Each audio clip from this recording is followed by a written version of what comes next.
জনাব মামুনুল হক এখনো সক্রিয় খেলাফতে মজলিসের আমির এবং বাংলাদেশ হেফাজতে ইসলামী বাংলাদেশের যুগ্ম মহাসচিব জনাব মাওলানা মাহমুদ মামুনুল হক।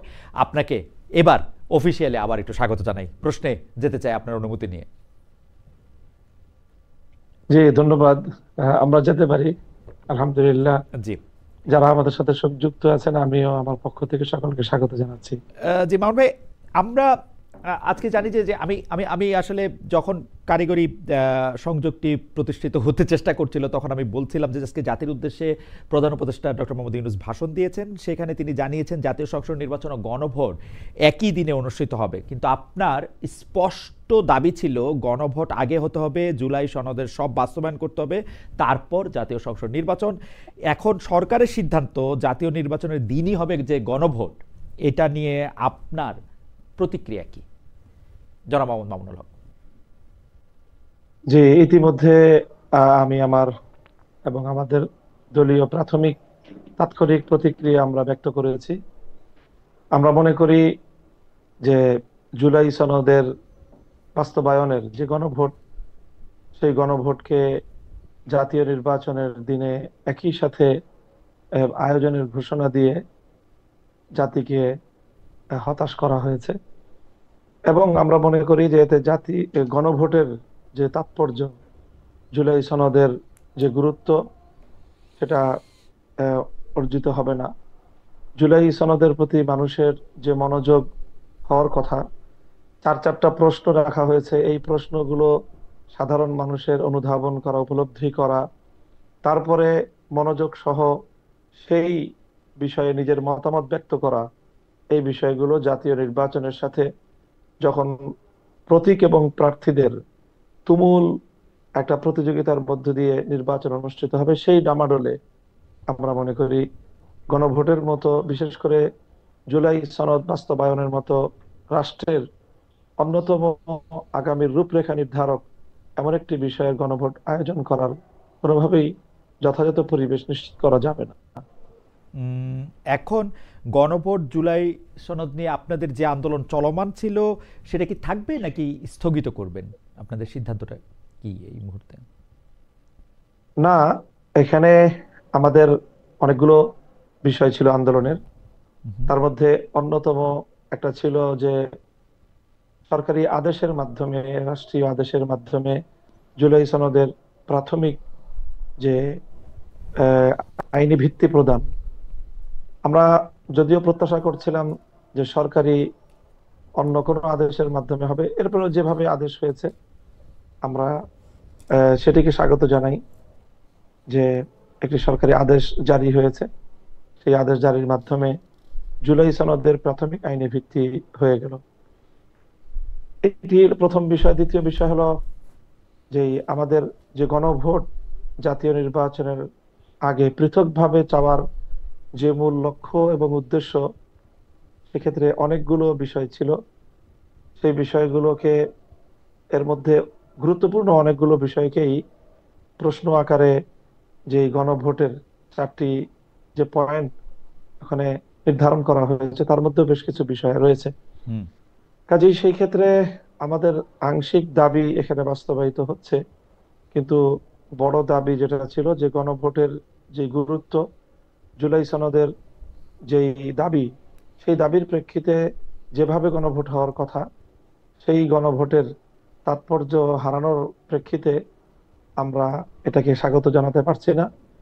আমরা যেহেতু এই বিষয়টা আরো পর্যালোচনার বিষয়, দলীয় ফোরাম এবং 8 দল আমরা যারা আন্দোলনে আছি, এই বিষয়গুলো আমাদের 8 দলীয় ফোরামেও আলোচনা হয়ে তারপরে আমরা পরবর্তী একটা পদক্ষেপ বা আমাদের পরবর্তী ঘোষণা আমরা জাতির সামনে দিব ইনশাআল্লাহ।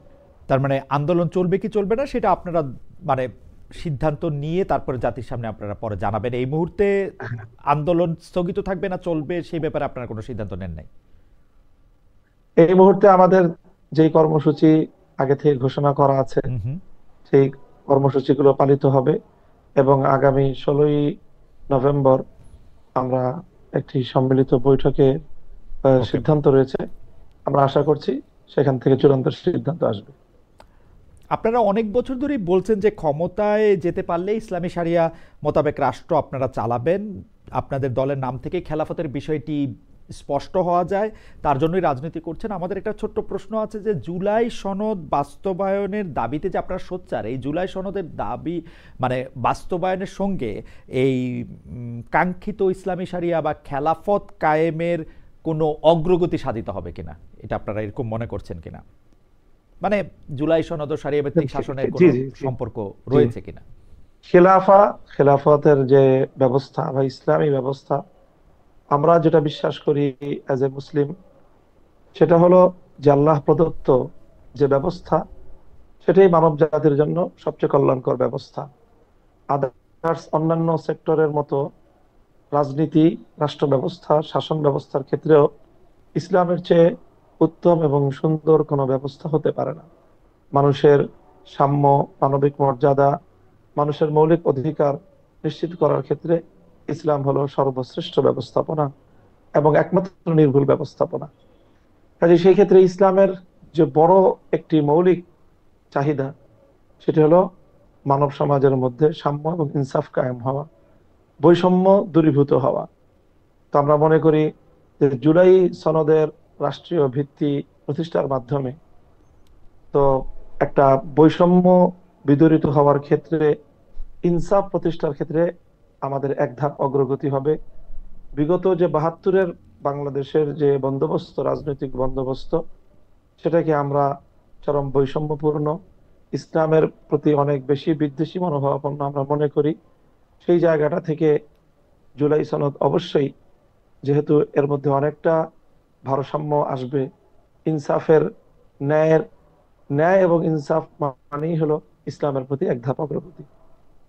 ওকে, মাওলানা মামুনুল হক, আপনি এই শারিয়া ভিত্তিক শাসন ব্যবস্থার যে কথা বলছেন, সেইটা আমি আগেও আপনাকে এই প্রশ্ন করেছিলাম, আবারও আপনাকে এই প্রশ্ন করতে চাই যে আপনারা যে শারিয়া শাসন চান, সেই রকম কোনো শারিয়া শাসন এই মুহূর্তে পৃথিবীর কোনো জায়গায় আসলে চলছে কিনা?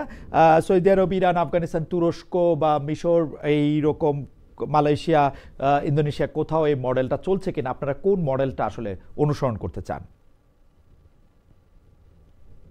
আমিও আগে যেরকম জবাব দিয়েছিলাম, আমার সেই প্রশ্নের একই রকম জবাব, যে সৌদি আরব বা মিডিল ইস্টের যে দেশগুলো আছে, আরব সংযুক্ত আরব আমিরাত, কুয়েত, এই সকল দেশগুলোতে শরিয়ার একটা দিক তারা ফলো করে। বিচার ব্যবস্থায় তারা শরিয়ার অনেকগুলো বিধিবিধান সেখানে কার্যকর রয়েছে। রাজনৈতিক যেই তার যে মডেল, সেটা খুব আংশিকভাবে ইরান কিছুটা ফলো করার চেষ্টা করে। ইরানের ধর্মীয় বিশ্বাসের দিক থেকে আমাদের সাথে যথেষ্ট মতপার্থক্যের জায়গা আছে। তুরস্ক, তারা যেই জায়গায় ছিল, একেবারেই সম্পূর্ণ ধর্মকে সিদ্ধান্তের মাধ্যমে রাষ্ট্র থেকে উৎখাত করা হয়েছিল, সেখান থেকে আবার তারা সেই খেলাফতে উসমানিয়ার দিকে ফিরে যাওয়ার পদক্ষেপ নিচ্ছে এবং চেষ্টা করছে বলে তাদের নানা আয়োজনের দ্বারা এটা প্রতীয়মান হয়। এই সব রাষ্ট্রের পাশাপাশি সাম্প্রতিক ইমারাতে ইসলামিয়া, আফগানিস্তান, নতুন যে সংযুক্তি ইসলামী শরিয়া বাস্তবায়নের ক্ষেত্রে, তারাও যথেষ্ট উন্নতি এবং অগ্রগতি অর্জন করেছে, কিন্তু তারাও এখনো কাঙ্ক্ষিত সকল বিষয়ে পরিপূর্ণ, আহ, সকল বিষয়ে শতভাগ সাফল্য অর্জন করেছে এটা বলার সময় এখনো হয়নি। কাজেই সেই বিবেচনায় বর্তমানে প্রচলিত বা পৃথিবীর কোন রাষ্ট্রকেই আমি নিরঙ্কুশ ভাবে আমার মডেল অথবা আমার অনুসরণীয় দৃষ্টান্ত হিসেবে আমি উপস্থাপন করব না, বরং আমরা খেলাফতে রাশেদার যে শাসন ব্যবস্থা কোরআন সুন্নাহ এবং ইতিহাস থেকে আমরা পাই, সেটাই হলো আমাদের মডেল।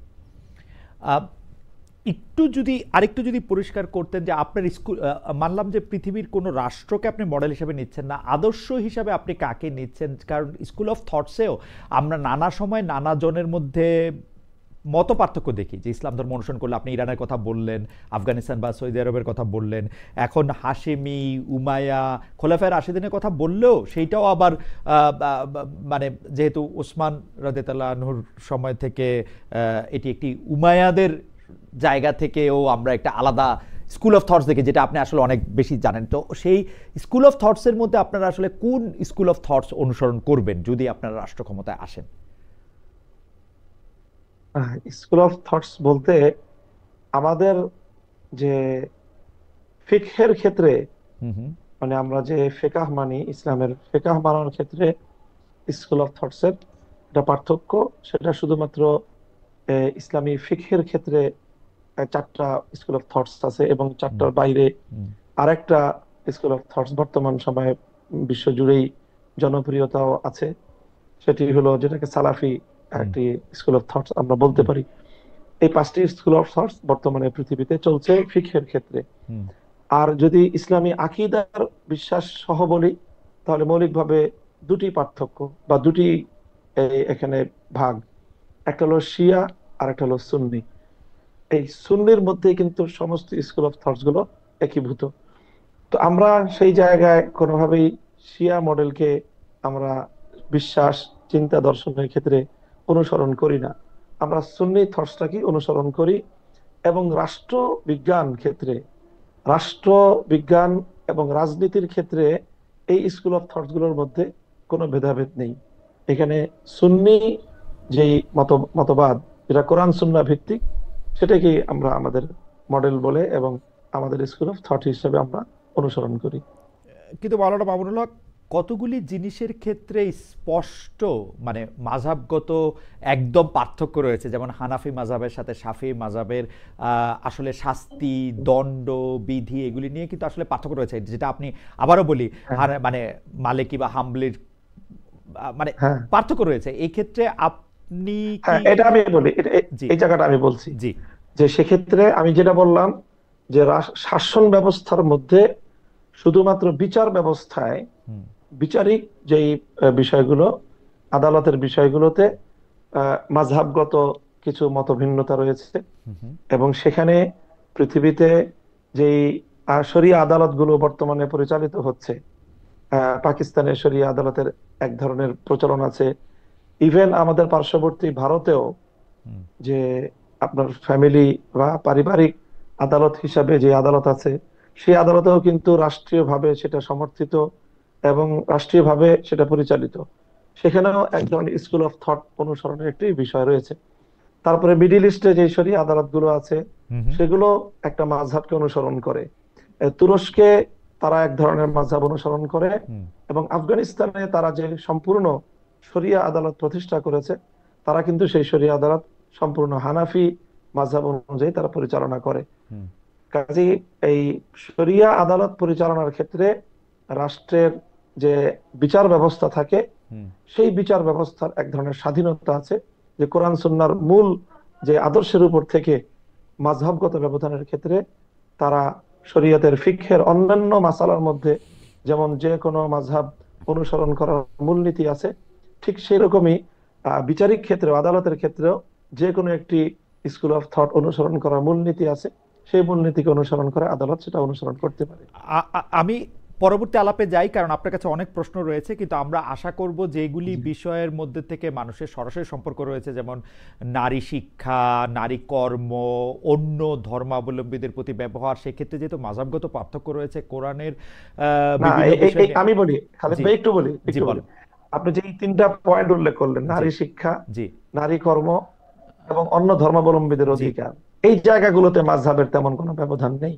আচ্ছা, এগুলো সব আমার মাযহাবই। মনে হয় যে আপনারা কোনটা অনুসরণ করবেন সেটা নিশ্চয়ই বলবেন, এবং অর্থনৈতিক অবস্থা, বিচারিক ব্যবস্থা, তারপরে হচ্ছে পাঠ্যক্রম, বৈদেশিক যে সম্পর্ক, সেসব ক্ষেত্রে আপনারা নিশ্চয়ই এগুলি পরিষ্কার করবেন, এবং আমরা কি সেগুলি আপনারা অবশ্যই, নিশ্চয়ই অবশ্যই। সেগুলি নিশ্চয়ই আপনারা স্পষ্টভাবে বলবেন যে এটার ক্ষেত্রে যখন আপনারা নির্বাচনের ক্ষেত্রে যাবেন।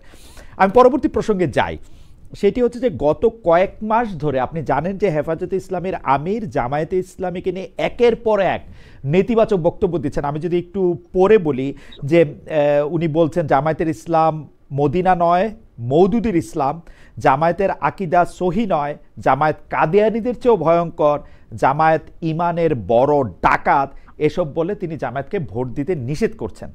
আপনি হেফাজতের আমিরের বক্তব্যকে বলছেন ব্যক্তিগত মন্তব্য।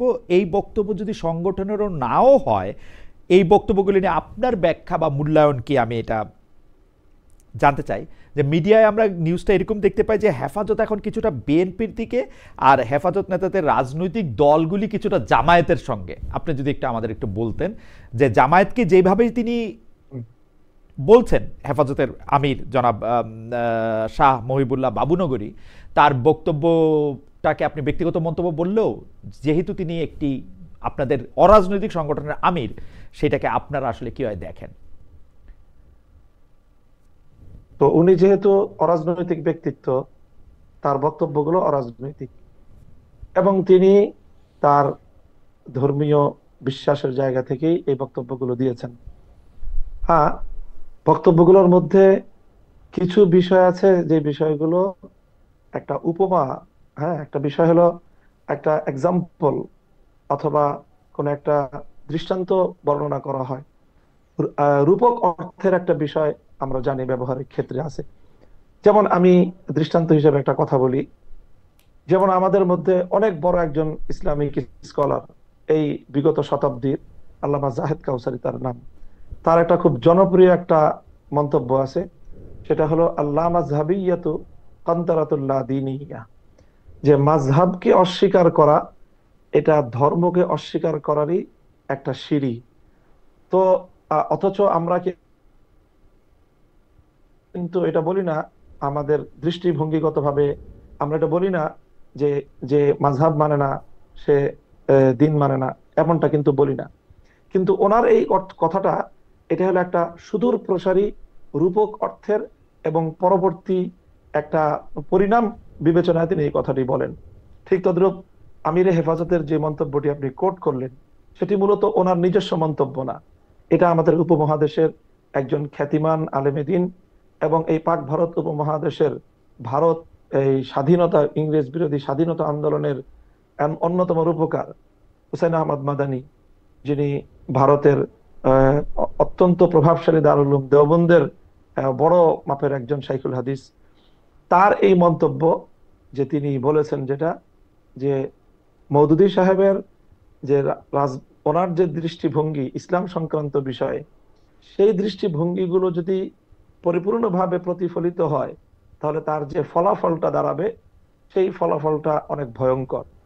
তো যেহেতু কাদিয়ানি ফিতনাটা এটা একটা সীমিত পরিসরের মধ্যেই এটা সীমাবদ্ধ, কিন্তু মওদুদী সাহেবের তার যে চিন্তাধারাগুলো, সেগুলো ব্যাপক মানুষের মধ্যে আলোড়ন সৃষ্টিকারী, ব্যাপক মানুষের মধ্যে এটা জনপ্রিয়তা লাভ করেছে। সেই বিবেচনায় উনি বলেছেন যে মওদুদী মত এই কাদিয়ানি মতবাদ তো একটা গণ্ডিবদ্ধ কিছু মানুষকে বিভ্রান্ত করছে, কিন্তু মাওলানা মওদুদী সাহেবের যেই চিন্তাধারাগুলো ধর্ম সংক্রান্ত, ইসলাম সংক্রান্ত, ইতিহাস সংক্রান্ত, সাহাবীদের সংক্রান্ত, নবীদের সংক্রান্ত, সেই বিশ্বাসগুলো, এটার যে পরিণাম, যদি কেউ সেই বিশ্বাসগুলিকে, আমার একটা প্রশ্ন আছে, সেটা একটু হচ্ছে কথাটা শেষ করে, একটু এই কথাটা শেষ, এক মিনিট ভাই, জি একটু। জি জি, যে যদি কেউ এই বিশ্বাসগুলোকে ধারণ করে নেয়, তাহলে তার ফলাফল তার জীবনে অত্যন্ত ভয়াবহ ঘটতে পারে।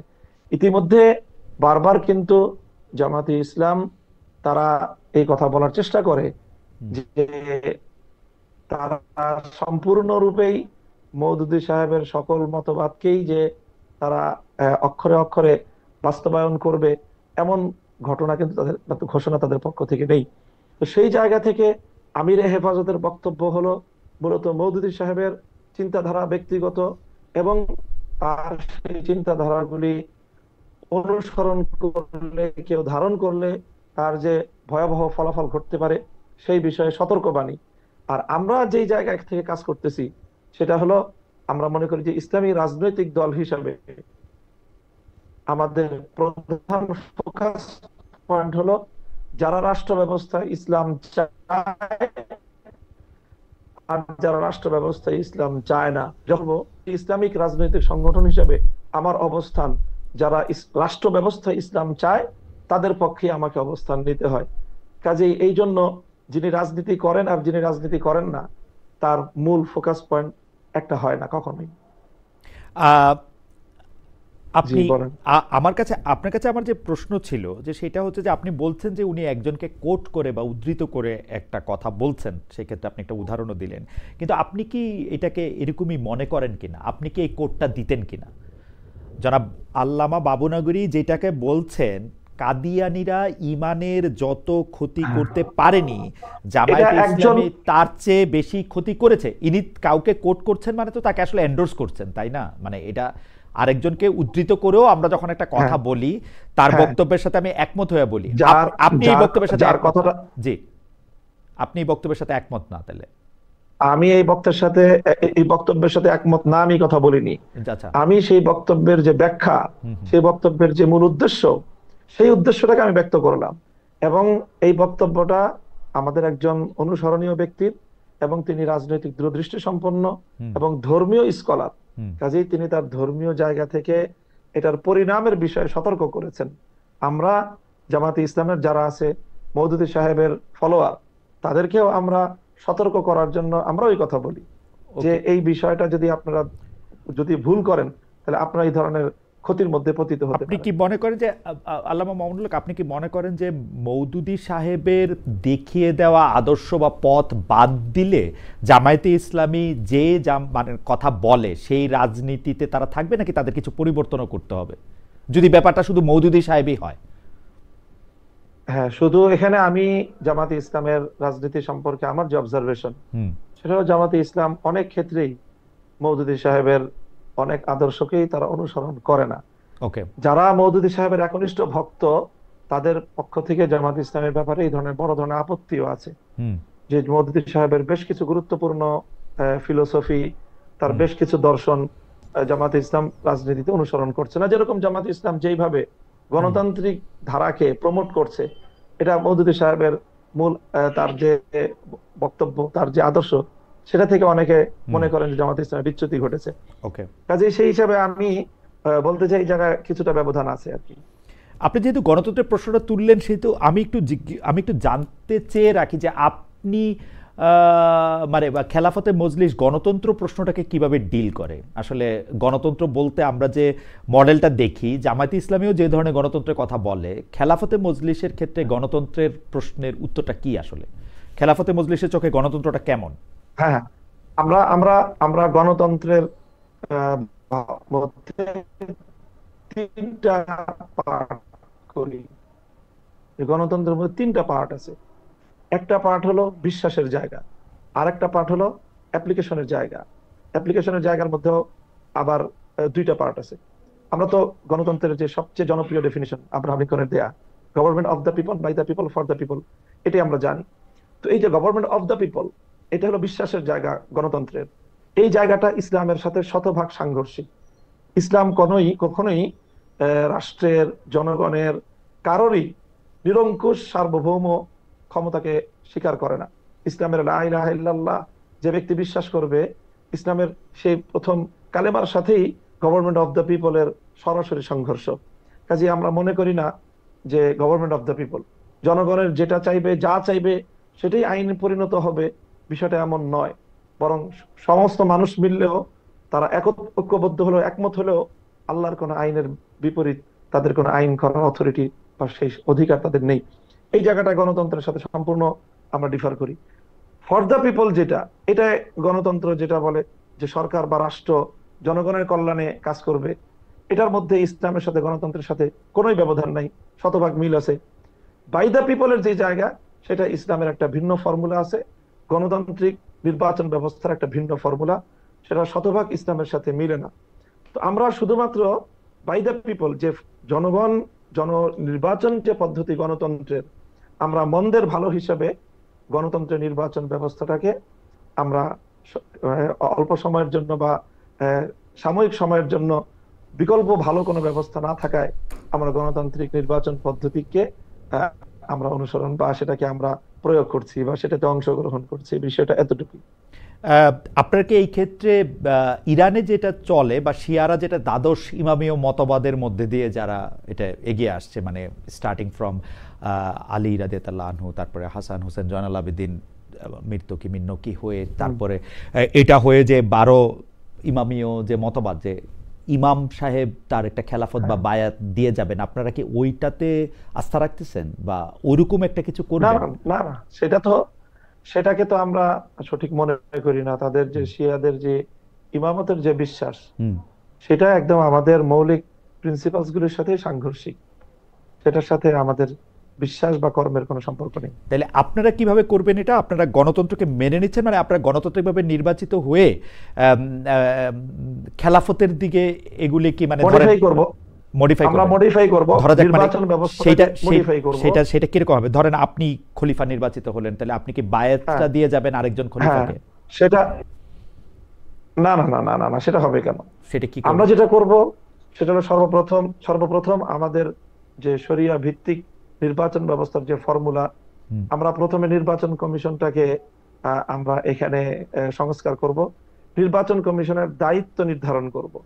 নির্বাচন কমিশনের দায়িত্ব হবে ভোটার আইডি কার্ড প্রণয়ন করা। এখন যেটা দেয় ন্যাশনাল আইডি কার্ড, রাষ্ট্রের মধ্যে দুই ধরনের আইডি কার্ড থাকবে, একটা হবে এনআইডি আর একটা হবে ভিআইডি। ন্যাশনাল আইডি কার্ড রাষ্ট্রের সকল নাগরিকরা পাবে, ভোটার আইডি কার্ড রাষ্ট্রের সকল নাগরিকরা পাবে না। রাষ্ট্রের ভোটার আইডি কার্ড পাবে দুটো ক্রাইটেরিয়ার উপর ভিত্তি করে। একটা ক্রাইটেরিয়া হবে হলো যে একজন মানুষ যার মধ্যে এই সঠিক শাসক নির্বাচন করার মতো সেই দক্ষতা, সেই যোগ্যতা, সেই ধরনের ক্যাপাসিটি, ক্যাপাবিলিটি যার প্রমাণ হবে পরীক্ষার মাধ্যমে যে কোনো একটা, এটা হলো একটা ক্রাইটেরিয়া। মানে ক্রাইটেরিয়া হবে যার মধ্যে জি একটু যদি মানে আমাদের দর্শকদের উদ্দেশ্যে বা আমাদের জন্য যদি একটু ছোট ছোট করে বলেন, মানে একটা পরীক্ষার মাধ্যমে শাসক নির্বাচনে ভোট দেওয়ার ক্ষমতা আছে কিনা সেটা নির্বাচিত করা হবে, তাই তো? হ্যাঁ, একটা পরীক্ষার মাধ্যমে বলতে কোনো একটা ক্রাইটেরিয়া দেওয়া থাকবে, হয়তো শিক্ষাগত যোগ্যতার বিভিন্ন বিষয় এবং সার্টিফিকেশনের রাষ্ট্রীয় একটা আয়োজন থাকবে। সেই রাষ্ট্রীয় আয়োজনগুলির মাধ্যমে এখন যেমন একজন মানুষ ভোটার ন্যাশনাল আইডি কার্ড পায় কিভাবে? ন্যাশনাল আইডি কার্ড কিন্তু পাওয়ার জন্য তার স্থানীয় একটা প্রশাসনিক, তারপরে জনপ্রতিনিধি, যে স্থানীয় সরকারের একটা মিনিমাম সেখানে তার একটা লাগে, মানে সেখান থেকে সত্যায়ন লাগে। ঠিক ওরকম কোন একটা আয়োজন থাকবে, ওরকম কোন একটা আয়োজন থাকবে যে সত্যায়নের মাধ্যমে, একটা যাচাই বাছাইয়ের মাধ্যমে একজন ভোটারের প্রথম ক্রাইটেরিয়া তাকে উত্তীর্ণ হতে হবে যে হ্যাঁ, তিনি একজন যোগ্য শাসক নির্বাচন বা যোগ্য শাসক বাছাই করার মতো তার মিনিমাম যোগ্যতা এবং দক্ষতা তার মধ্যে আছে। এই যোগ্যতাটা অর্জনের জন্য তাকে একটা বিশেষ শিক্ষায় শিক্ষিত হতে হবে, তাই তো? বা ধরেন ক্লাস 5 পর্যন্ত পাস করলো বা 10 পর্যন্ত পাস করলো, ওরকম কিছু? সেটা সময়ের হিসাবে, সময়ের প্রয়োজন হিসাবে এটাকে বাস্তবতার নিরিখে নির্বাচন করতে হবে যে শিক্ষাগত যোগ্যতাটা এখানে লাগবে কি লাগবে না, শিক্ষাগত যোগ্যতার বিষয়টা এখানে প্রয়োজন হবে কি হবে না, এটা ইসলাম নির্ধারণ করে দেয়নি। ইসলাম যেটাকে নির্ধারণ করেছে যে অবশ্যই ভোটারকে এই যোগ্যতা রাখতে হবে যে সে সঠিক শাসক নির্বাচন করার মতো যোগ্যতা তার থাকতে হবে। ওকে, সেই ক্ষেত্রে কি তাকে সবাইকে, মানে যারা ভোটার হবে তাদের সবাইকে মুসলমান হতে হবে, মানে ওরকম কোনো কিছু কি থাকবে? মানে না, অমুসলিমরাও পারবে? অমুসলিমরা যদি তাদের মধ্যে ওই ধরনের, তাদেরকে যদি রাষ্ট্র নির্বাচন করে বা ব্যবস্থা করে, সেটা রাষ্ট্রের সিদ্ধান্তের, নির্বাহী সিদ্ধান্তের বিষয় থাকবে। সেই সিদ্ধান্তের আলোকে যদি সেটা হয়, তাদেরকে তাদের একটা মতামত নেওয়ার যদি অবকাশ রাখা যায়, সেটা রাখার অপশন থাকবে। আর দ্বিতীয় যে ক্রাইটেরিয়া থাকবে সেটা হলো যে আমানতদারিতা থাকতে হবে, যে নৈতিকতা, নীতি নৈতিকতার ন্যূনতম মানে একজন মানুষকে উন্নীত হতে হবে, যার দ্বারা এমন কোন অপরাধ বা এমন কোন অভিযোগ যার ব্যাপারে প্রমাণিত হবে যে তিনি ব্যক্তি স্বার্থে, দলীয় স্বার্থে অথবা অন্য কোন স্বার্থের কারণে যোগ্য ব্যক্তিকে চেনার পরেও, জানার পরেও অযোগ্য ব্যক্তিকে শাসক হিসেবে তিনি যাকে মতামত দিতে পারেন, এরকম ব্যক্তিও ভোটার আইডি কার্ড পাবে না। যে এই দুটি ক্রাইটেরিয়া, একটা হলো হ্যাঁ, মানে একটা হচ্ছে যে এক ধরনের যোগ্যতা, শাসক নির্বাচনে তার যোগ্যতা আছে কিনা, আরেকটা হচ্ছে যে মানে তার নৈতিক জায়গা থেকেও সে আসলে কতটা তৈরি এইটা করার জন্য।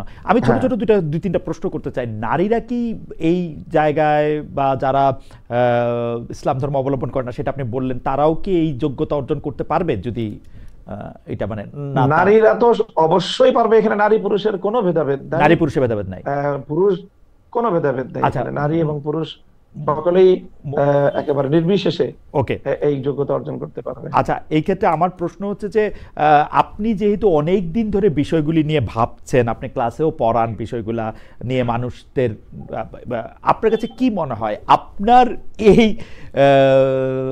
ক্রাইটেরিয়নে বাংলাদেশে এখন কত সংখ্যক ভোটার থাকতে পারে আমরা 18 কোটি বাংলাদেশের মধ্যে? অবশ্যই ভোটার সংখ্যা অনেক কমে আসবে। জি বাংলাদেশে বর্তমানে 18 কোটি মানুষের মধ্যে ভোটার আছে 12 কোটির মতো। জি। হয়তো সেই ক্ষেত্রে এটা আরো অর্ধেকের কমে নেমে আসবে, এই হতে পারে। যারা ভোটার হবেন তাদেরকে কি রাষ্ট্র কোনো বাড়তি সুবিধা দিবে, বেতন বা অন্য কোনো কিছু? না, না, ওরকম কোনো কিছু না, না, আচ্ছা, কোনো বাড়তি সুবিধা তারা পাবে না। আপনি এইটা ইন্টারেস্টিং। আপনি বলছেন যদি খেলাফতে মজলিসের পক্ষ থেকে রাষ্ট্র গঠন করা সম্ভব হয় বা খেলাফতে মজলিসের জোটের পক্ষ থেকে রাষ্ট্র যেভাবে গঠিত হবে সেটাতে যদি অবদান রাখা সম্ভব হয়, সেই ক্ষেত্রে আপনারা ভোটার পদ্ধতি বা ভোট পদ্ধতি আপনারা সংস্কার করবেন। সেই ক্ষেত্রে কারা ভোট না, দিতে পারবে? সেটা আমি আমি আমি এটা বলি নাই। জি, তাহলে আপনি আমাদের এখন যে জোট, জি আমাদের যে এখন আন্দোলন, এটা হলো বর্তমান বাংলাদেশের জুলাই বিপ্লব পরবর্তী এই মুহূর্তের যে বাংলাদেশ, এই বাংলাদেশের সার্বিক পরিবেশ অনুযায়ী আমরা এই মুহূর্তেই চূড়ান্ত খেলাফা রাষ্ট্রের দিকে যাওয়ার পদক্ষেপ এক ধাপেই নিতে পারবো, এটা আমরা মনে করি না। আমাদেরকে এটার জন্য আরো সময় নিতে হবে, মানুষকে এটার জন্য আরো প্রিপেয়ার করতে হবে, তারপরে ধাপে ধাপে আমাদেরকে সেই পর্যায় পর্যন্ত যেতে হবে। ওকে, আপনি ধাপে ধাপে এখানে যেতে চান, তবে আপনার লক্ষ্য হচ্ছে যে এরকম একজন ভোটার যেটি আসলে ইসলামের সাথে সম্পর্কযুক্ত, ওরকম একটা ভোটার তালিকা করা, যেখানে একটা ভিআইডির প্রস্তাব আপনি করছেন, যেখানে ভোটার আইডেন্টিফিকেশন কার্ড হবে, শুধুমাত্র একজন নাগরিক হইলেই তিনি ভোট দিতে পারবেন, ব্যাপারটা এরকম না হইতে পারে। সেটা হওয়ার ক্ষেত্রে কি কি ক্রাইটেরিয়ান হবে সেটা হয়তো আলোচনার মাধ্যমে পরবর্তী সময় সিদ্ধান্তের মাধ্যমে সেটি ঠিক করা হবে। আপনাকে ধন্যবাদ। আমি পরবর্তী প্রসঙ্গে যাই যে আপনি মানে এই সরকার, অনেকেই মানে ব্যাপারটা এরকম করে বলেন যে ডক্টর মোহাম্মদ ইউনূস সরকারই আসলে আপনাদের কাবুল যাওয়ার ব্যবস্থা করে দিয়েছিলেন বা কাবুল যেতে দিয়েছিলেন, এর জন্য নিশ্চয়ই আপনারা ধন্যবাদও দিয়েছেন। আমাদের যে অন্তর্বর্তী সরকার আছে, অর্থাৎ ডক্টর ইউনূসের সরকার, আপনাদের মাধ্যমে তালেবান সরকারকে কি কোনো বার্তা দিয়েছিল? আপনারা এর মধ্যে সংবাদ মাধ্যমে বলেছেন যে তালেবান সরকার আপনাদের মাধ্যমে বাংলাদেশ সরকারের কাছে অনুরোধ করেছে যাতে ঢাকায় তাদের কূটনৈতিক মিশন সক্রিয় করা যায়। মানে এই বিষয়ে কোনো আপডেট আপনারা জানাতে পেরেছেন কিনা তালেবান সরকারকে? মানে তালেবান সরকার আপনাদের কাছে কি চেয়েছে সেটা আপনারা আমাদের জানিয়েছেন। বর্তমান অন্তর্বর্তী সরকার যে আপনাদেরকে আফগানিস্তানে বা কাবুলে পাঠালেন বা যেতে দিলেন, সেই ক্ষেত্রে তাদের কোনো দাবি ছিল কিনা ডক্টর ইউনূস সরকারের আফগানিস্তান সরকারের কাছে বা তালেবান সরকারের কাছে? আমাদের আফগান সফরের ব্যাপারে, ইমারাতে ইসলামিয়ার সফরের ব্যাপারে বর্তমান সরকারের কোনো ভূমিকা তো দূরের কথা, এটা তাদের জানারও বিষয় না। কারণ আমরা এখানে বাংলাদেশে আফগানিস্তানের তেমন কোনো এখানে দূতাবাসও নেই, ভিসা প্রসেসিং এর আয়োজনও এখানে নেই। আমরা এটা যুক্তরাজ্যের একটা প্রতিষ্ঠানের মাধ্যমে লন্ডনের মধ্যস্থতায় সেখান থেকে আমাদের ভিসা প্রসেসিং হয়েছে, এবং বাংলাদেশ থেকে যেহেতু সরাসরি কাবুলে যাতায়াতের কোনো উপায়ও নেই, এজন্য আমরা বাংলাদেশ থেকে যাইও নি এবং সোজাসুজি বাংলাদেশে আমরা আসতেও পারিনি। কাজেই এটার সাথে সরকার অথবা সরকারি কোনো কর্তৃপক্ষের ন্যূনতম কোনো সম্পর্কই নেই।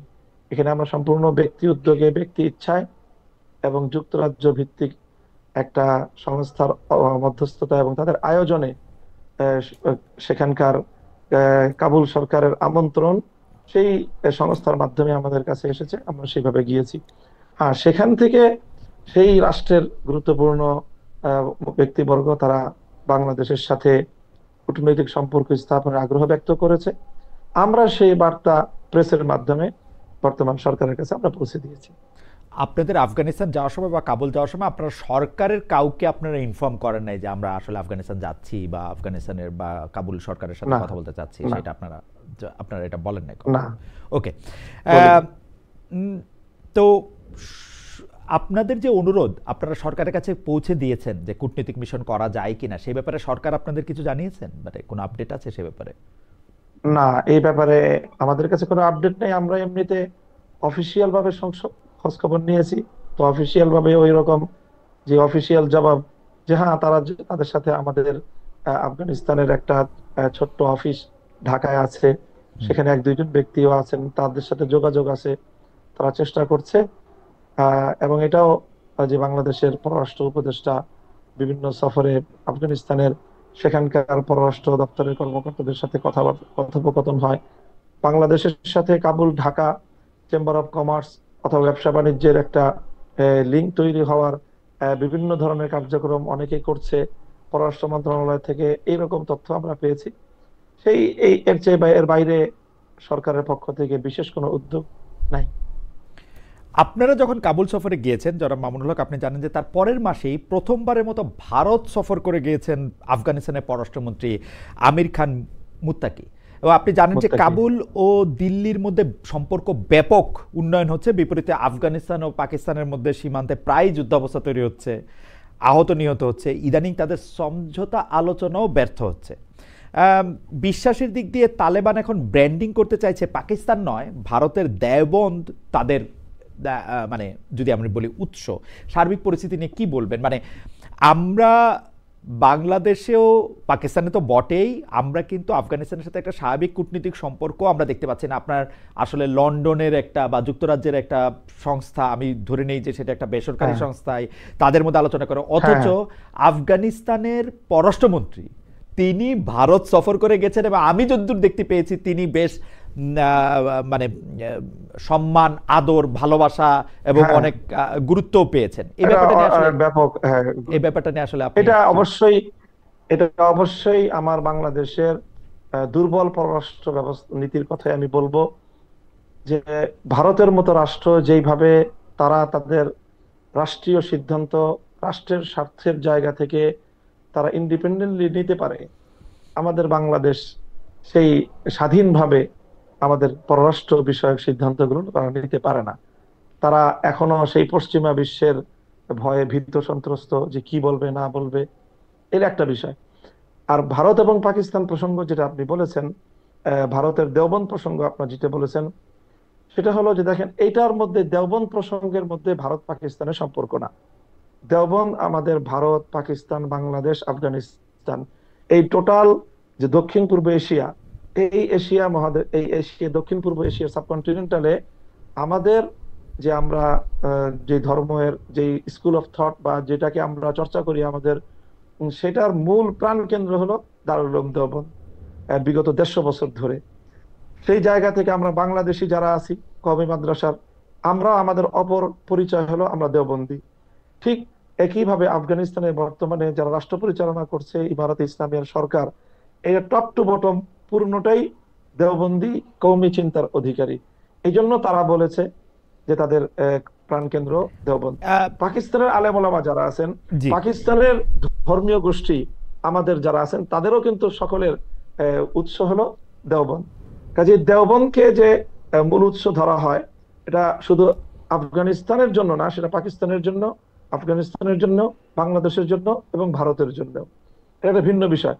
বাকি পাকিস্তানের সাথে তাদের যে সীমান্ত বিরোধ, এইটা হলো তাদের একটা সীমান্তের জটিলতার একটা বিষয়, যেটা পাকিস্তানের যে সীমান্ত প্রদেশ, সেই সীমান্ত প্রদেশের মুসলমানদের, উপজাতীয়দের, তাদের যে একটা দীর্ঘদিনের যে আকাঙ্ক্ষা, দাবি ইসলামী রাষ্ট্রের প্রতিষ্ঠা এবং ইসলামী শাসন ব্যবস্থা কার্যকর করার, সেটা নিয়ে পাকিস্তান সরকার সাথে স্থানীয় সীমান্ত প্রদেশীয় যে তাহরিকে তালেবান পাকিস্তান, টিটিপির সাথে একটা সংঘাতের বিষয়, সেটা নিয়ে আফগানিস্তান সরকারের সাথে পাকিস্তান সরকারের একটা দ্বিধাদ্বন্দ্ব বা কখনো উত্তেজনার সৃষ্টি হয়। এটা সীমান্ত উত্তেজনা বলবো।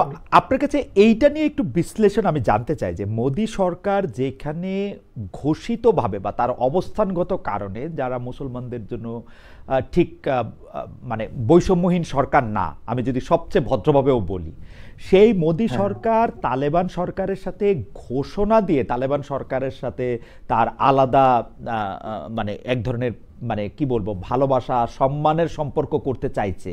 এটা কারণ কি বলে মনে হয়? তালেবানরা সেটাতে মানে তালেবান সরকার সেটাতে আবার সাড়াও দিচ্ছে। মানে একটা আফগানিস্তানে পররাষ্ট্রমন্ত্রীর সফর তো ছোট ঘটনা না আসলে, কারণ এই পৃথিবীর কয়টা দেশ আফগানিস্তানের পররাষ্ট্রমন্ত্রীকে হোস্ট করবে, এমনকি মুসলমান দেশগুলিও, সেটা কিন্তু আসলে হাতে গোনা। সেই ক্ষেত্রে ভারত এটি করছে। মানে মোদী সরকার এবং তালেবান সরকারের এই বন্ধনটাকে আপনি আসলে কিভাবে দেখেন? এটা হলো বর্তমানে এই পৃথিবীতে রাষ্ট্রীয় স্বার্থের বিষয় সম্পূর্ণ, আমি মনে করি। আফগানিস্তান এখন এমন একটা জায়গায় অবস্থান করছে যে সেটা একটা বিকাশমান একটা রাষ্ট্র, এবং এই এই দক্ষিণ এশিয়ায় উদীয়মান একটা বড় ধরনের শক্তি উত্থান ঘটতে যাচ্ছে। অর্থনৈতিক শক্তি হিসেবেও তাদের উত্থান ঘটবে। তো এই জায়গায় আপনার ভারতের চিরপ্রতিদ্বন্দ্বী চীন, চীন কিন্তু আফগানিস্তানে নিজেকে এমন ভাবে তাদের সাথে সম্পৃক্ত করে ফেলেছে।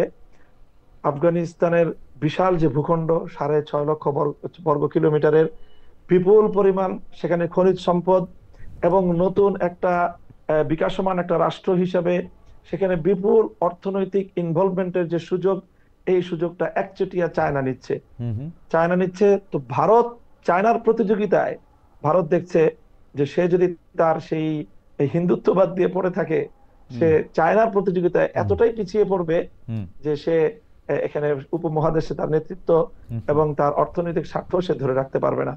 আমি মনে করি এটা উপমহাদেশীয় আঞ্চলিক যে আধিপত্যের স্বার্থ, অর্থনৈতিক স্বার্থ এবং ভারত চায়নার যে দ্বৈরথ, সেই স্বার্থের ভিত্তিতেই ভারত এটা করেছে।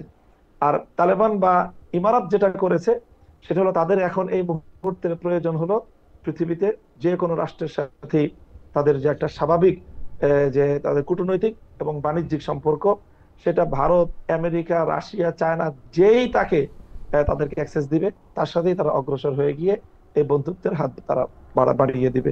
এই হলো তাদের পলিসি। যারা মামুনুল হক, এখন যদি এরকম হয় যে মোদি সরকার মানে আফগানিস্তানের থেকে তো অর্থনৈতিকভাবে বাংলাদেশের সাথে সম্পর্ক উন্নয়ন বা বাংলাদেশের সাথে স্বাভাবিক বাণিজ্যের যে বিগ ব্রাদার রোলটা ভারত এতদিন রোল প্লে করে আসছে, সেটা তো ভারতের জন্য খুব গুরুত্বপূর্ণ। এখন ভারত যদি চায় যে এই এই অঞ্চলে আপনি যেটা চায়নার কথা বললেন ব্যালেন্সটা আনার জন্য, ভারত যদি চায় জামাতে ইসলাম এবং হেফাজতে ইসলামের সমন্বয়ে বা খেলাফতে মজলিসের নেতৃত্বে বাংলাদেশেও একটা সরকার আসুক যেটা তালেবান সরকারের মতো, তো সেই ক্ষেত্রে কি আপনারা ভারতের এই প্রস্তাব বা ভারতের এই সাহায্য লুফে নেবেন? অনেকে আবার বলতেছে যে ভারত এরকম চাচ্ছে এরকম একটা সরকার বাংলাদেশে হোক। আপনার কাছে কি মনে হয় যে যদি আমরা স্বাভাবিকভাবেই, ভারত আমাদের সবচেয়ে ঘনিষ্ঠ প্রতিবেশী রাষ্ট্র, বাংলাদেশের অলমোস্ট 80 থেকে 90% এলাকাই ভারতের সাথে সীমান্ত লাগোয়া। আমরা কখনোই ভারতের সাথে বৈরিতা চাইতে পারি না। তো ভারত যদি আমাদের সাথে বিগ ব্রাদার স্বরূপ আচরণ পরিহার করে, আমাদের উপর এই আগ্রাসনী মনোভাব যদি তারা পরিহার করে, বন্ধুত্ব সুলভ আচরণ যদি তারা সাম্যের ভিত্তিতে গড়ে তুলতে চায়, এবং সেটা আমি মনে করি অবশ্যই ইসলাম যেহেতু সর্বক্ষেত্রেই ভারসাম্যপূর্ণ, ইসলামী ব্যবস্থা যেহেতু সবচেয়ে বেশি সাম্যের, ইনসাফপূর্ণ, এই জন্য ভারত যদি এটা রিয়েলাইজ করে যে আসলে বাংলাদেশে ইসলামী শাসন ব্যবস্থা প্রতিষ্ঠা হলে বাংলাদেশের সাথে তাদের ন্যায় ভিত্তিক সম্পর্ক প্রতিষ্ঠার ক্ষেত্রে সহায়ক হবে, সেটা যদি তারা এই শুভবুদ্ধি যদি তাদের মধ্যে হয়, আমরা তাদেরকে ওয়েলকাম জানাবো। আমার মনে হয় যে যেই মানে যে ভূরাজনীতির কথা আপনি আসলে বললেন চীনের বাস্তবতায়, পাকিস্তানের বাস্তবতা এবং অন্যান্য জায়গায়, সেক্ষেত্রে ভারত হয়তো আপনাদের এই প্রস্তাব আপনাদেরকে দিতেই পারে যে বাংলাদেশে এরকম একটা সরকার হলে তাদেরও হয়তো সুবিধা আছে। যাই হোক, সেটা আপনার কথায় পরিষ্কার, যদি ভারতের জায়গা থেকে এই শর্ত পরিবর্তন করে তাহলে আপনাদেরও কোনো বাধা আসলে নাই ভারতের সাথে আলাদা করে আলাপ চালিয়ে যাওয়ার। স্বাভাবিকভাবে আমাদের কারোর সাথে স্থায়ী সম্পর্ক, বন্ধুত্ব বা শত্রুতার স্থায়ী সম্পর্ক নেই। ওকে, আপনি স্থায়ী বন্ধুত্ব বা শত্রুতার কথা বলছেন। আমি আবার একটু পাকিস্তানে যাই। পাকিস্তানে যে নিষিদ্ধ ঘোষিত সংগঠন যেটা কথা আপনি বললেন, তেহরিকি তালিবান বা টিটিপি, সেই টিটিপি প্রতিরোধ পাকিস্তান সামরিক বাহিনীকে অনেক সময় দিতে হচ্ছে। সেখানে এক ধরনের গৃহযুদ্ধের পরিস্থিতিও দেখা যাচ্ছে। এতে পাকিস্তানি সেনাদের হাতে নিহত টিটিপি সদস্যদের মধ্যে কয়েকজন বাংলাদেশিও পাওয়া গেছে। বিষয়টি আপনি কিভাবে দেখছেন? যারা যাচ্ছেন সেখানে তাদের প্রতি আপনার আহ্বান কি থাকবে? এখানে এই জাতীয় কার্যকলাপ পরিচালিত হয় বাংলাদেশ। দেখেন, পাকিস্তানে কিন্তু অনেক বাংলাদেশি এমনিতেই বসবাস করে থাকে। তারা বংশীয়ভাবে বাংলাদেশি হলেও দেখা যায় যে তারা দীর্ঘদিন ধরে পাকিস্তানে বসবাস করছে। এরকম বিভিন্ন বিচ্ছিন্ন জায়গা থেকে, শুধু বাংলাদেশ নয়, পৃথিবীর অনেক রাষ্ট্র থেকেই আফগান জিহাদ চলাকালীন সময়ে অনেক মুজাহিদরা সেখানে একত্রিত হয়েছে। সবচেয়ে বেশি আরব মুজাহিদ, আরব বিশ্ব থেকে সবচেয়ে বেশি মানুষ সেখানে এসেছে। ইউরোপ আমেরিকা থেকেও উল্লেখযোগ্য পরিমাণ এসেছে। আমাদের বাংলাদেশের তুলনায় ইউরোপ এবং আমেরিকার আপনার সেখানে যোদ্ধার সংখ্যা অনেক বেশি হবে। কাজে সেই ক্ষেত্রে আমি মনে করি না যে ক্ষেত্রে বাংলাদেশের সাথে এই বিষয়টার কানেকশন খুব শক্তিশালী কোনো কিছু।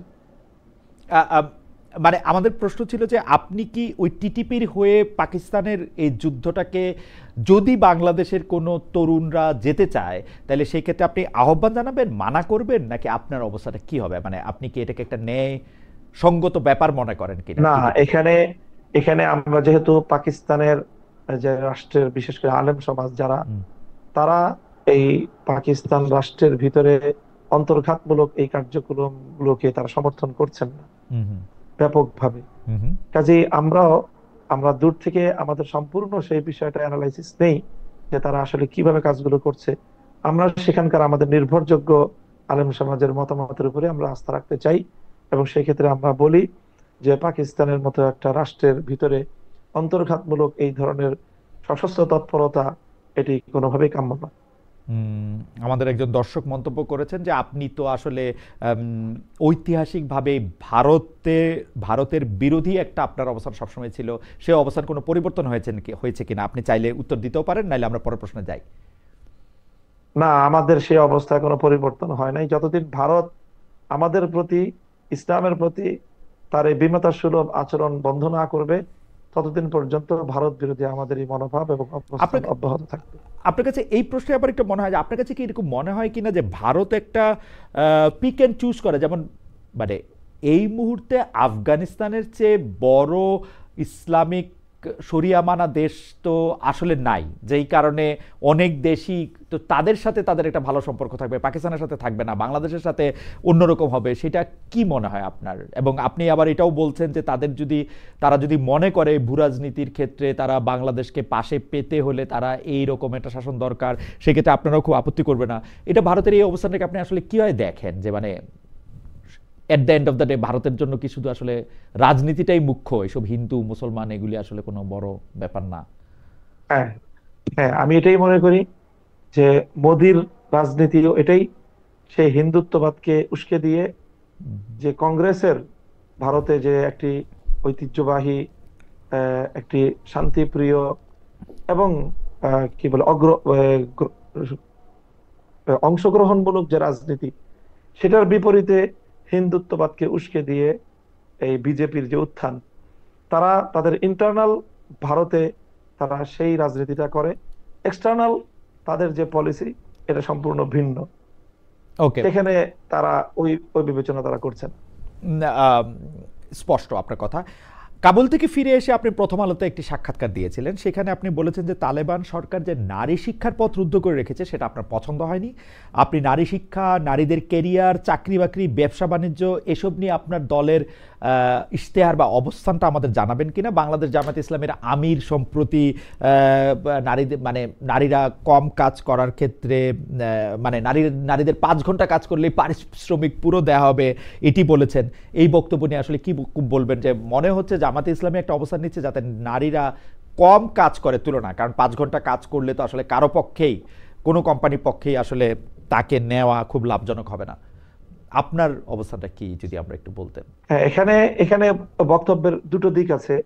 এ, এই 5 ঘন্টায় তাদেরকে পূর্ণ বেতন দেওয়ার যে বিষয়, এ, এখানে নারীর জন্য লাভবান হওয়ার আবার ক্ষতিগ্রস্ত হওয়ার দুটি কিন্তু দিক আপনার বক্তব্যেই চলে আসলো এবং আছে হুম বিষয়টা, এবং এটা রিয়েল।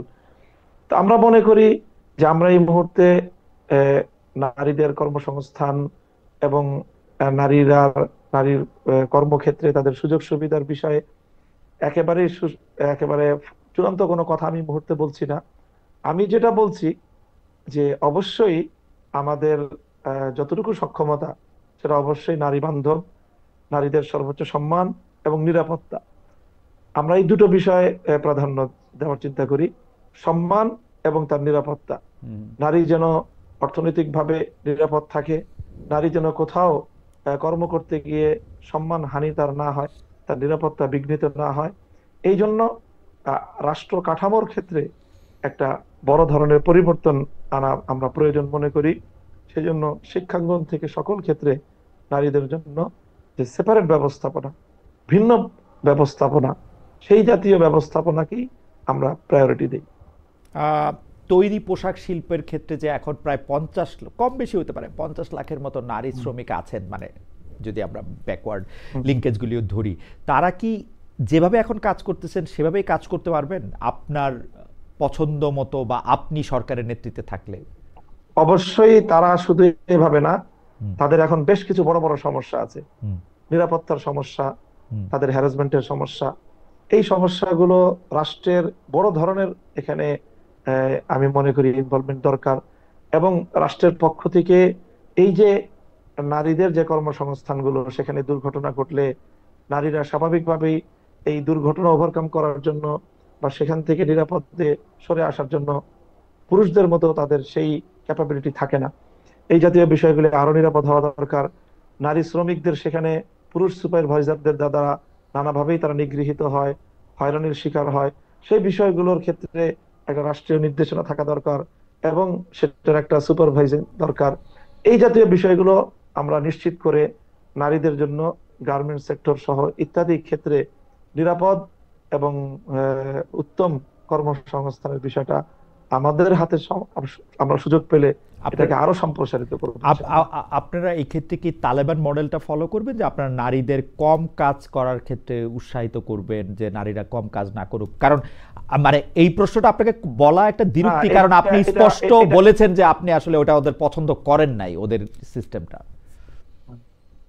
না, আমি বলি এটা আমার মনে হচ্ছে যে ইমারাতের আফগানিস্তান সম্পর্কে এটা একটা ভুল বার্তা। তারা কিন্তু নারী দৃষ্টিভঙ্গিগত ভাবে তারা কিন্তু নারীর কর্মসংস্থানের বিরোধী না। তারা হলো সৌদি বা আরব বিশ্বের যে মডেলটা আছে এই ক্ষেত্রে তারা সেটা ফলো করতে চাচ্ছে, যে আরব বিশ্বে কিন্তু ব্যাপকভাবে নারী শিক্ষার আয়োজন আছে এবং উন্নত আয়োজন, ব্যবস্থাপনা, সব সুন্দর ব্যবস্থাপনার মাধ্যমেই তারা সেটা করতে চাচ্ছে। তো আমি সেই জায়গাটাতে আমার কথা সেটাই, যে বাংলাদেশেও আমরা আমরা যদি সব বিষয়ে শায়ক এখানে যদি আমরা অ্যাপেল টু অ্যাপেল তুলনা করি, যেমন সৌদি আরবে একজন নারী কিন্তু কাজ করতে পারে, একইভাবে আফগানিস্তানে কি একজন নারী কাজ করতে পারে? সৌদি আরবে একজন নারী গাড়ি ড্রাইভ করতে পারে, আফগানিস্তানেও কি একজন নারী গাড়ি ড্রাইভ করতে পারে? সৌদি আরবে কি যারা নারীরা আফগানিস্তানে ড্রাইভ করে আমি নিজেই দেখেছি। জি, নারীরা সেখানে ড্রাইভ করছে, নারীরা মার্কেটিং করে, তাদের আলাদা মার্কেট আছে, আলাদা মার্কেট, তারা ব্যবসা বাণিজ্য, মার্কেটটা আলাদা, সেখানে বিক্রেতাও নারী। হ্যাঁ, এরকম মার্কেট তারা প্রতিষ্ঠা করেছে। আবার কমন মার্কেটেও নারীদের কেনাকাটা সবকিছু স্বাভাবিক।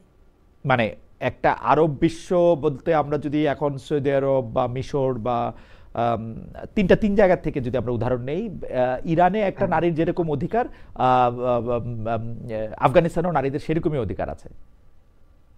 হ্যাঁ, আচ্ছা, অধিকারটা ঠিকই আছে, শুধু শিক্ষার ক্ষেত্রে তারা এখনো পর্যন্ত কোনো ভালো সন্তোষজনক ব্যবস্থা তারা করতে পারেনি। মানে শিক্ষাটার ক্ষেত্রে তারা নারী শিক্ষার বিপক্ষে বা না, না, দৃষ্টিভঙ্গিগতভাবে বিপক্ষে না, তারা আন্ডার প্রসেসিং।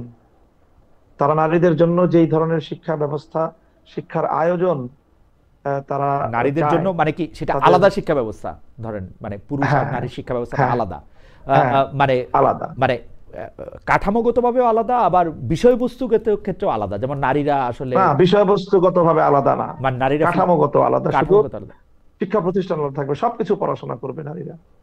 ওকে, কিন্তু সেটা এখন তাদের কাছ থেকে আমরা সেটা এখনো তারা শুরু করেন। হ্যাঁ, ওটা শুরু তারা বাস্তবায়ন করতে পারেনি। ওকে, সরকারি প্রাথমিক স্কুলে সঙ্গীত ও শারীরিক শিক্ষা বিষয়ে শিক্ষক নিয়োগের সিদ্ধান্ত নেয়ার পরে আবার বলা যায় আপনাদের আপত্তি, আপনাদের হুঁশিয়ারের মুখে সরকার এই নিয়োগ উদ্যোগ বাতিল করেছে। এখন সঙ্গীত চর্চা, সঙ্গীত শিক্ষা নিয়ে কিন্তু আসলে ইসলামের স্কুলগুলিতে আমরা তো আর এত ইসলাম জানি না, আপনাদের মুখেই শুনি যে এক একজন এক এক রকম কথা বলছেন। আপনাদের নেতিবাচক অবস্থানের কারণ কি? আপনারা ক্ষমতায় গেলে সঙ্গীত চর্চা, সঙ্গীতের অনুষ্ঠান নিয়ে আপনাদের অবস্থান কি হবে? কেন আমি এই কথা বলছি? কারণ আমি কিন্তু সৌদি আরবে কনসার্ট হতে দেখছি, আরব বিভিন্ন শিল্পীদের দুনিয়া মাতাতে দেখছি। আমি কিন্তু দেখছি যে অনেকে আবার এই কথাও বলছেন, মানে কোরআন হাদিস উদ্ধৃত করেই বলছেন যে আসলে সঙ্গীতের সাথে সরাসরি ইসলামের বিরোধ নাই, অশ্লীলতার সাথে আসে, সেটা সঙ্গীতের সাথে এই বিরোধটা না। আপনি একটু আমাদের বলবেন যে আসলে সঙ্গীত এবং শারীরিক শিক্ষা বিষয়ে বিরোধের জায়গা। জি, হ্যাঁ, হ্যাঁ, শারীরিক শিক্ষা বিষয়ে, শিক্ষক নিয়োগের বিষয়ে আমাদের এখানে কোনো কনসার্ন নাই, আমাদের কোনো দ্বিমতের কোনো জায়গা নেই। শারীরিক শিক্ষা, যে পিটি করানো এই জাতীয়, এটা তো আমরা কোনোভাবেই এটার বিপক্ষে না। সঙ্গীতের যে বিষয়টা আপনি বললেন, সেখানে ইসলামের সঙ্গীতের জায়গায় দুইটা জিনিসের সাথে ইসলামের মতের ডিফার করে ইসলাম। একটা হলো যেটা আপনি বললেন যে অশ্লীলতা, আর একটা হলো যে সঙ্গীত বহির্ভূত যে বাইরের বাদ্যযন্ত্র, সেই বাদ্যযন্ত্রের ব্যবহারের ইসলামের আপত্তি আছে।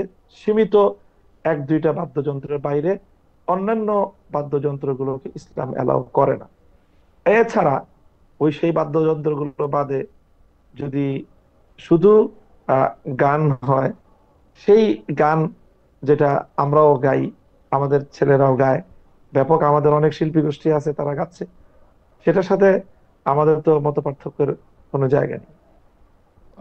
তার মানে আপনারা সঙ্গীত শিক্ষকের নিয়োগের ক্ষেত্রে স্কুলে, প্রাথমিক স্কুলের সঙ্গীত শিক্ষকের নিয়োগের ক্ষেত্রে আপনারা যে আপত্তিটা সেটা আমরা বিরোধিতা করেছি অন্য কারণে।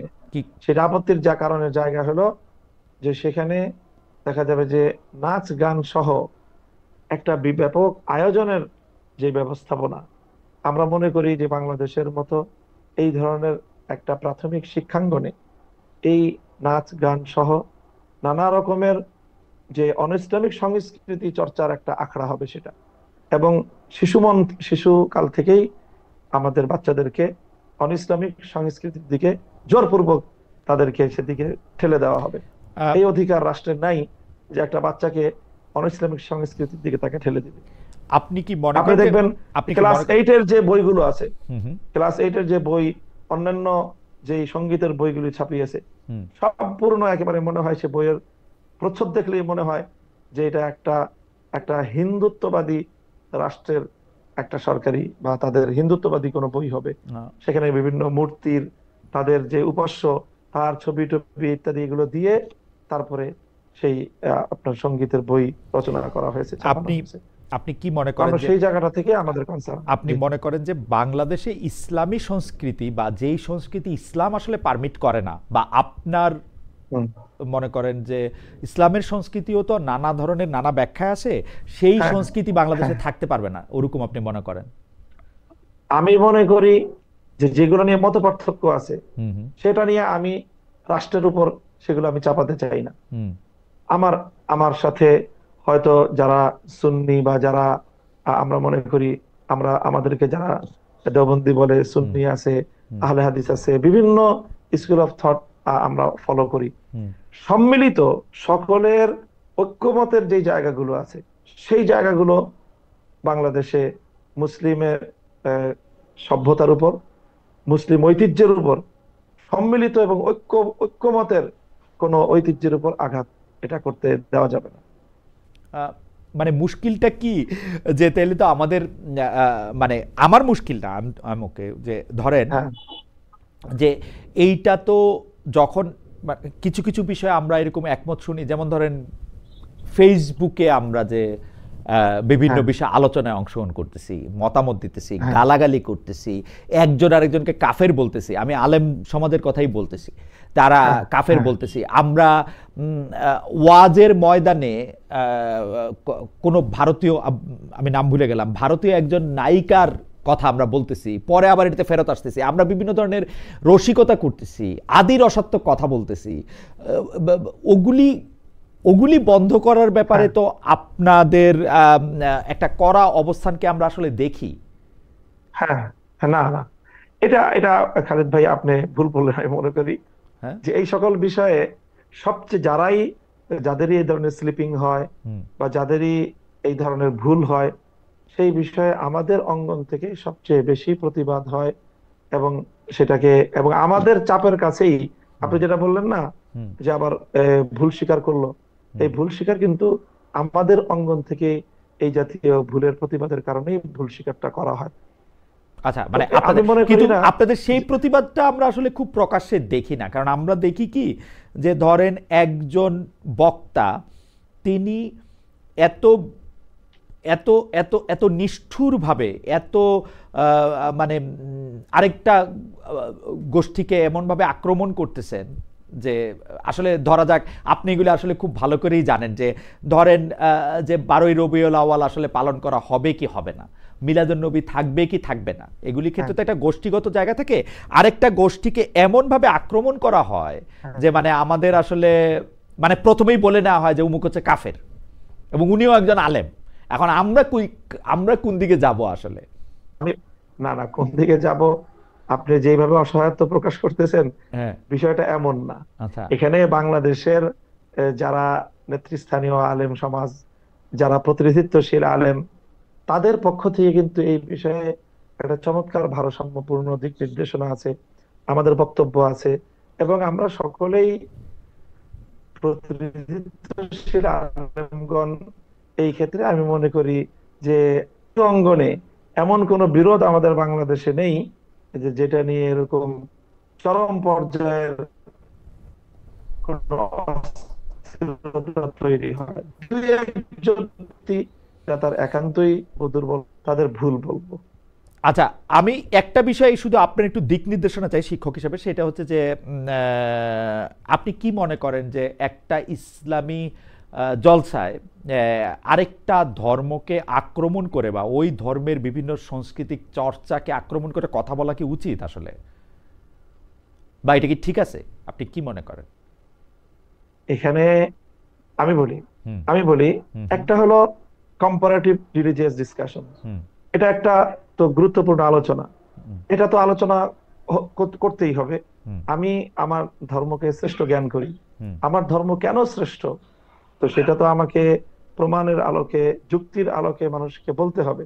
হুম, হ্যাঁ, সেটা বলতে গিয়ে অবশ্যই ইসলামের যে নির্দেশনা আছে সেক্ষেত্রে অন্যদের সম্মানের প্রতি লক্ষ্য রাখা, অন্য ধর্মের বিরুদ্ধে কটাক্ষ না করা, সেই মূলনীতিগুলো তো আমাকে অবশ্যই অনুসরণ করতে হবে। সেটা যদি কেউ অনুসরণ না করে তাহলে তো সে ইসলামের নির্দেশনা সে অনুসরণ করলো না, তার বক্তব্য ইসলামী হলো কিভাবে? সাহেব, কম্পারেটিভ রিলিজিয়াস ডিসকাশনের কথা আপনি বলতেছেন, আপনি যখন ওয়াজের মাঠে 2 লাখ মানুষের সামনে কথা বলেন, আপনার মনে কি কখনো এই সন্দেহ হয় যে এদের কেউ কেউ আসলে ইসলাম ধর্মের চেয়ে অন্য ধর্মের প্রতি বেশি ঝুঁকে যাচ্ছে, সেই জন্য আপনার কম্পারেটিভ রিলিজিয়ানটা আনতে হবে আমার ধর্মটাকে সর্বশ্রেষ্ঠ করার জন্য, বলার জন্য? না, আমার ধর্মের অনেক বিধান আছে, যেই বিধানের শ্রেষ্ঠত্বের ব্যাপারে এখানে অধিকাংশ অনেক মানুষেরই তাদের ধারণা নেই, যার কারণে তারা ধর্মের অনেক আসপেক্টকে তারা ঠিক সেইভাবে ধারণ করে না। হুম, তো সেই বিষয়গুলি মানুষের বিশ্বাসকে পরিশুদ্ধ করা, ইসলামের প্রতিটি ক্ষেত্রের বিধানকে নিজের জীবনে ধারণ করা, বিশ্বাসে ধারণ করা, কর্মে ধারণ করা, তারপরে সেটা প্র্যাকটিস এবং বাস্তবায়ন করার ক্ষেত্রে সেটার জন্য চেষ্টা করা, এই জাতীয় বিষয়গুলো আছে না? সেই জন্য কি আরেকটা ধর্মকে ছোট করাটা দরকার? মানে আমরা না না, আমরা ছোট, আপনি ওটা, আমি তো গা- ওটাকে আগেই, আমি গা- তো সেটাকে ই- আগেই করে আসলাম, বলে আসলাম যে কোন ধর্মকে ছোট করার প্রশ্ন এখানে নাই। গালাগালি পর্যন্ত করা তুলনামূলক হয়, বিশ্লেষণ গালাগালি করলেই, পর্যন্ত করা হ্যাঁ, হয়। এগুলো এগুলো তো গালাগালি করাটা এটা একজন ব্যক্তির অসৌজন্যতা। হুম, গালাগালি করাটা, কাউকে কটাক্ষ করাটা, এটা ইসলামের নির্দেশনার বাইরে কেউ করলো, হুম, সেটার দায় তার নিজের।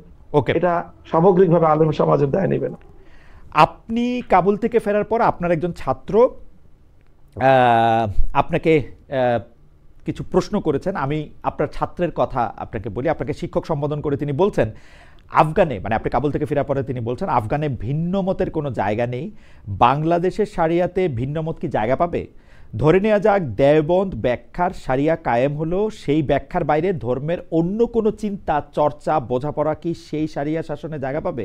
যদি পায়, কোন মর্মে পাবে? কারণ ব্যাখ্যার উপরে গিয়ে শারিয়া যখন প্রতিষ্ঠা পাবে সেটা তো ধ্রুব হয়ে উঠতে হবে, নতুবা অন্য কোনো ধ্রুব তার জায়গা দখল করে নেবে। ফলে অভ্যন্তরীণ নানা শারিয়া চিন্তাকেই আগে রদ করতে হবে। সেই রদটা কি করবে বাংলাদেশের শারিয়া? শাহেক, আপনি যদি বলেন, এটা আপনার একজন ছাত্র, হ্যাঁ, উনি আমার এটা এরকম বলছেন। বুঝতে পারছি। জি, জি বলি, আমার শিক্ষক মামুনুল এটা হকের হলো কাছে আসলে, কয়েকটি প্রশ্ন। জি। জি জি, আমরা মনে হয় আর খুব বেশি আলোচনা দীর্ঘায়িত করতে পারছি না খালিদ ভাই। জি। তো আমি এই বিষয়ে যেটা বলবো সেটা হলো যে আসলে শরিয়াকে প্র্যাকটিস করার যে দাবি বা এটার যে প্রয়োজনীয়তা, এটা আজকে নতুন না। এবং শরিয়া রাষ্ট্র ব্যবস্থায় শরিয়া অ্যাপ্লিকেশন বা শরিয়াকে বাস্তবায়ন করার এই আয়োজন, এটা আজকে নতুন না। বরং এটা পৃথিবীতে প্রায় আপনার 1300 বছর ধরে তো এটা বাস্তবায়িত একটা সত্য। তো তখন ইসলামী শরিয়া কিভাবে অ্যাপ্লিকেশন হয়েছে সেটার কি কোনো মডেল বা তার ইতিহাস আমরা জানি না। তো এটার প্রত্যেকটারই বাস্তবতা আছে। শরিয়ার, আমি তো বললাম যে শরিয়া বাস্তবায়নের সুনির্দিষ্ট কিছু জায়গা আছে যেখানে একটা কংক্রিট একটা মতামতকে অনুসরণ করা হয়। সেটা হলো জাস্ট শুধুমাত্র বিচারিক আদালতের ক্ষেত্রে। আর এছাড়া ইসলামকে অনুসরণ করার শরিয়া অথবা ফিকহের, যদি শরিয়া বলে যদি ফিকহ বোঝানো হয়ে থাকে, তাহলে ফিকহের যতগুলো গ্রহণযোগ্য মতবাদ আছে সবগুলো মতবাদকে ধারণ করেই একটা ইসলামী শাসন ব্যবস্থা, খেলাফত ব্যবস্থা পৃথিবীতে 1300 বছর পর্যন্ত চলেছে। এটা আজকে নতুন প্রশ্ন হিসেবে উত্থাপন করাটা আমি মনে করি ইতিহাস সম্পর্কে এটা সঠিক না জানা থাকার কারণ।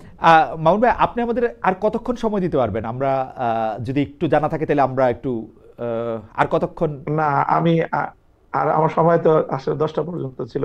জি জি ছিল। সময় মানে আপনি কি আর ইতিমধ্যে 5-7 মিনিট থাকতে পারবেন আমাদের সঙ্গে? 5 মিনিট।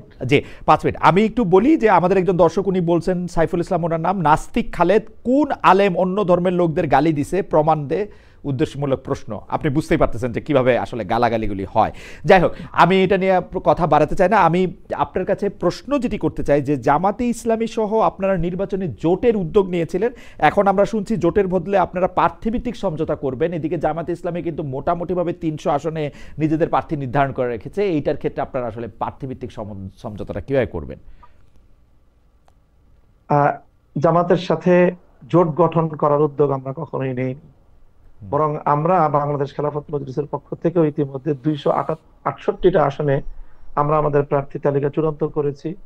অবশিষ্ট 32টা আসনেও আমাদের একাধিক প্রার্থীর মধ্য থেকে আমরা বাছাই কার্যক্রম চূড়ান্ত করতে পারিনি বলে ঘোষণা করা হয়নি। 300 আসনে আমাদেরও নির্বাচন করার প্রস্তুতি সম্পূর্ণ আছে।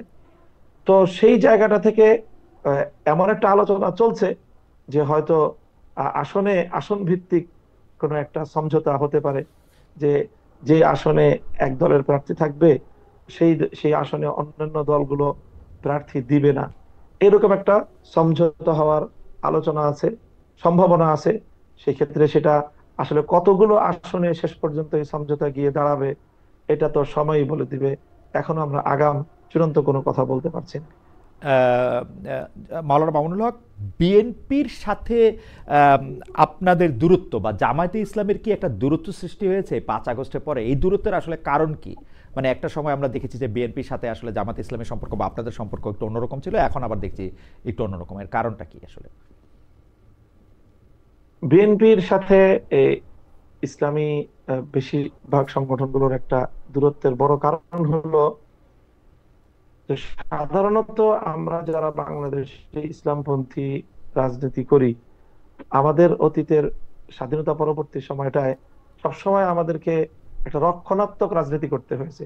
হুম হুম। অর্থাৎ নৌকা ঠেকাও, আওয়ামী লীগ চলে আসলে আমাদের উপর ব্যাপক ব্যাপক ক্র্যাকডাউন হবে, এই সকল আশঙ্কার জায়গা থেকে আমরা তখন বিএনপি এবং ধানের শীষকে নিজেদের জন্য নিরাপদ জায়গা মনে করে আমরা তখন একদিকে ঝুঁকে পড়তাম এবং ইসলামপন্থীরা ঝুঁকে পড়তো যে আমরা আলাদা ভাবে নির্বাচন করতে গেলে বিএনপির সাথে ভোট ভাগাভাগি হয়ে শেষ পর্যন্ত দেখা যাবে যে আওয়ামী লীগ এবং নৌকা এটা ক্ষমতায় চলে আসবে, পাশ করবে।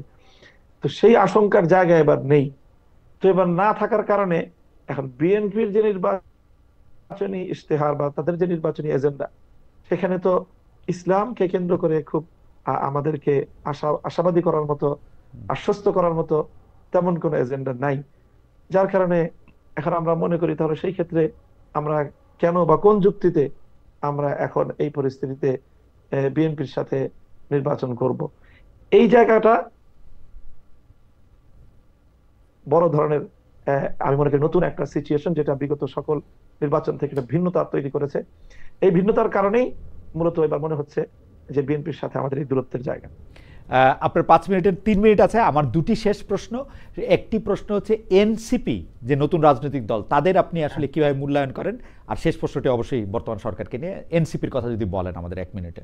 এনসিপি সম্পর্কে আমার মূল্যায়ন হলো যে এনসিপির আগমনের মধ্য দিয়ে বাংলাদেশের রাজনীতিতে একটা দারুণ সম্ভাবনার দুয়ার খুলেছে। সেটা হলো আওয়ামী লীগ এবং বিএনপি যে রাজনীতি করে সেই রাজনীতিতে মেধাভিত্তিক তারুণ্যের কোনো অংশগ্রহণ নেই, বরং তারে সম্পূর্ণ একটা পেশিশক্তি নির্ভর এবং কালো টাকা নির্ভর এক ধরনের দুর্বৃত্তায়নের রাজনীতির মধ্যেই আমাদের বাংলাদেশের রাজনীতি চলে গিয়েছে। সেই জায়গাটা থেকে এনসিপির মাধ্যমে তরুণ, মেধাবী, সম্ভাবনাময় দেশের জন্য একটা নতুন সম্ভাবনা নিয়ে তারা রাজনীতিতে এসেছে। আমি এই জন্য তাদেরকে স্বাগত জানাই এবং আমি মনে করি তাদের এই পথে স্ট্রাগল করা দরকার, এই পথে তাদের অটল থাকা উচিত। সহসাই এতে তাদের রাজনৈতিকভাবে বড় কোনো প্রাপ্তি না থাকলেও তারা যদি দৃঢ়তার সাথে পথ চলতে পারে তাহলে তাদের দলেরও বিকাশ ঘটবে এবং এই নতুন যে সম্ভাবনা তৈরি হয়েছে এই সম্ভাবনাটাও এর চাপে পড়ে আওয়ামী লীগ এবং বিএনপিকেও বা বিএনপির মতো বড় বড় রাজনৈতিক দলগুলোকেও এই পেশি শক্তি এবং টাকার শক্তি থেকে বের হয়ে এসে যোগ্যতা এবং মেধার দিকে তাদেরকে ধাবিত করতে হবে। আপনাদের সাথে জোট হওয়ার কোনো সম্ভাবনা আছে কিনা, কোনো কথাবার্তা চলছে কিনা? আমরা মনে করি যে এনসিপির যে রাজনৈতিক যে মিশন, তারা যে জুলাই সনদের যে স্পিরিটকে তারা ধারণ করে, সেই জায়গা থেকে কোনো না কোনো এক জায়গায় আমাদের সাথে একটা বোঝাপড়া হওয়া ছাড়া এনসিপিরও কোনো আমি মনে করি তাদের রাজনৈতিক যে মিশন সেটা বাস্তবায়নের কোনো সুযোগ নেই। আমরা জুলাই সনদকে, জুলাই স্পিরিটকেই আগামীর বাংলাদেশে বাস্তবায়ন করার প্রতিজ্ঞা নিয়ে আমরা রাজনীতি করতেছি। এনসিপি তো এটা অস্তিত্বের প্রশ্ন। ওকে, এনসিপির অস্তিত্বের প্রশ্ন। আমার শেষ প্রশ্ন, আপনার আপনি আসলে নির্ধারিত সময়ের চেয়ে আরেকটু বেশি সময় দিয়েছেন। আপনি ডক্টর মোহাম্মদ ইউনূসের এই যে সরকার 5ই আগস্টের পরে 8ই আগস্ট গঠিত হওয়ার পরে এখন পর্যন্ত আজকে একটি ভাষণও দেওয়া হলো, আপনি কিভাবে মূল্যায়ন করেন তাদের? তারা ঠিক কাজ করেছে, ঠিক পথে ছিল, ভালো কাজ করেছে, খারাপ করেছে? আপনি যদি একটু নম্বরও দেন। আমি মনে করি যে যথেষ্ট দুর্বল একটা সরকার, দুর্বল সরকার হওয়া, হ্যাঁ, দুর্বল সরকার হওয়ার কারণে নতজানু একটা সঠিক সেই সম্ভাবনাটাকে কাজে লাগাতে পারে নাই। কারণ এই সরকারের মধ্যে রাজনীতিবিদ এর সংকট রয়েছে। বিভিন্ন এনজিও নির্ভর সরকার যেটাকে বলা হয়েছে, এই সরকার জুলাই চেতনাকে যথাযথ